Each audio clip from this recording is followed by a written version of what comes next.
coup rebonjour, hein. Bienvenue sur ce coin horreur 6 consacré du coup à Saw. Et j'aimerais bien faire un nouveau truc sur la chaîne. C'est vraiment quelque chose qui va me plaire. Et bah allez, hein, c'est vraiment un truc que j'aimerais faire.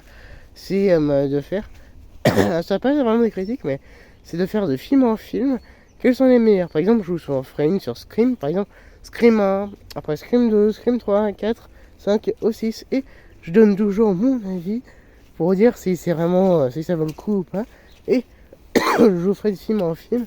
Bon, bien sûr, après ça dépend. Par exemple, j'ai plus besoin de faire destination finale des Freddy car je vous l'ai déjà fait. Mais je ferai ça, mais vraiment de film. Par exemple, là, on s'attaque au premier saut. Et je vous ferai aussi la suite bientôt. Un saut 2, saut 3, saut 4, saut 5, pas le 6 parce que je l'ai pas encore vu. Mais plein d'autres encore. Je vais vous en faire. Et du coup, on va commencer par le premier. Pourquoi le premier saut est aussi culte? C'est vraiment une question que je me pose parce que tout le monde parle par exemple du 10e qui était sorti il y a 2 ans du coup. Et là il va y en avoir le nouveau qui va sortir cette année. Normalement il y a un nouveau saut là, saut 11, que je verrai au cinéma car je vais enfin avoir l'âge légal de le voir. J'ai vraiment très très hâte, je suis hype, j'ai vraiment adoré toute la saga. Et allez, du coup saison 1, je veux dire l'épisode 1, est-ce qu'il est vraiment si culte que ça? Et pourquoi personne n'en parle en fait de ces deux sauts 1? Tout le monde parle du 10e, du 9e qui est bof, j'ai entendu parler, ou le 8e. Mais pourquoi personne ne parle pas de la base, l'origine? Sinon il n'y aurait jamais eu d'autre suite. C'est peut-être parce que c'est mon avis. J'ai adoré le 1, c'est l'un de mes préférés car c'est le plus original pour ça et c'est le moins violent. Si vous voulez commencer saut, si vous n'aimez pas le sang, regardez que le 1, pas la suite car la suite elle est vraiment très très gore. Et que le 1 qui est le moins chaud. Et un peu parce que des gens vont me dire, mais c'est normal qu'on ne parle pas du 1, il y a moins de pièges, car oui, dans le 1, il y a moins de pièges sadiques, parce que c'est juste 2 hommes enfermés dans une salle de bain. Je veux dire, oui, une grande salle de bain, si vous, comment dire, ouais, voilà, un grand entrepôt, et c'est tout.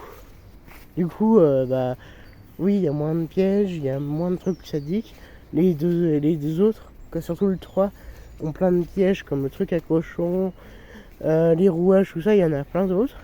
Sauf que là, le 1, il n'y en a pas assez, mais en vrai, on s'en fout quoi, de ça, parce que notre but c'est de regarder Saw et de aimer vraiment le 1 pour moi, je l'adore, fait qu'il y a moins de pièges, mais franchement, c'est trop bien. Si vous aimez les films d'horreur un peu à la Seven, vous allez peut-être aimer celui-là. Mais vraiment, je vous le conseille à fond. C'est Saw quoi, c'est culte, c'est super. Les pièges sont toujours aussi horribles, mais c'est très bien. Et il y aura aussi, du coup, des vidéos comme ça, qui sont plus courtes que les cours que je fais normalement. Je vais regarder, il fait c'est 3 minutes. Je vous en ferai plus, parce que j'ai pas envie de vous faire perdre du temps, juste pour un film. Alors, si vous aimez ce format, si vous n'êtes pas abonné, faites-le. Et si vous êtes abonné, pourquoi pas mettre un pouce bleu, ce serait sympa. Et voilà, je vous dis à plus tard, peut-être pour Saw 2. Mais j'ai déjà une idée pour L'Exorciste, encore horreur, et The Last of Us, la série aussi. Mais je verrai ça sera dans longtemps qu'il y aura ça. Mais dites-vous que le coin horreur prochain, ça sera sur Saw 2. Allez, à plus tard.